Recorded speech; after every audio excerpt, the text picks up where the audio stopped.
வாய் வெந்து போற அளவுக்கு சூடா இருக்குது. எதுக்கு இப்படி சாப்பிடணும்? ஆமாங்க, lamb shank, salmon, dry fruit honey cake இதெல்லாம் பாக்குறப்போ நம்ம வாழ்க்கையோட முக்கியமான எய்ம் என்ன 3 வேளையும் நல்லா ஃபுல்லா சாப்பிடு. ஆமாங்க, இன்னைக்கு இந்த பீஸா இட்டாலியங்கிற இந்த ரெஸ்டாரன்ட்க்கு தான் வந்திருக்கோம். இந்த ரெஸ்டாரன்ட் செரமன் 2ல லொகேட் ஆயிருக்கு. ஃபர்ஸ்ட் அவங்களோட ஆம்பியன்ஸ் எல்லாம் பார்த்துட்டு அப்புறம் மெனுவை கையில எடுத்தோம். நாங்க கிட்டத்தட்ட லேட் நைட் கடை மூடுறப்ப தான் போறோம். ஆர்டர் எடுக்கிறப்ப எங்க நிலைமை என்னன்னா, இட்லி இருக்கு, சட்னி இல்ல. தோசை இருக்கா? தோசை இருக்கு, சாம்பார் இல்ல. இந்த மாதிரி பரிதாபமான நிலைக்கு அப்புறம் தான் இந்த lamb shank ஆர்டர் பண்ணோம். பார்க்கவே செம டெம்டிங்கா இருந்ததுனால எது பத்தியும் யோசிக்காம எடுத்து வாயில வச்சிட்டேன். கொஞ்ச நேரத்துல புகை வர ஆரம்பிச்சிருச்சு. என்ன தீஞ்ச வாடை வருது? ஆனா இந்த lamb shank மைல்டான டேஸ்டோட நல்லாவே இருந்தது.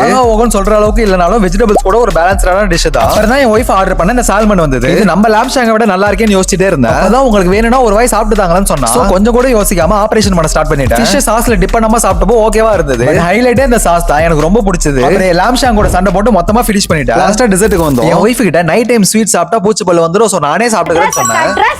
சக்கை ஆசை தோசை அப்பள வடை இந்தா வச்சுக்கோ ரொம்ப தொட்டை.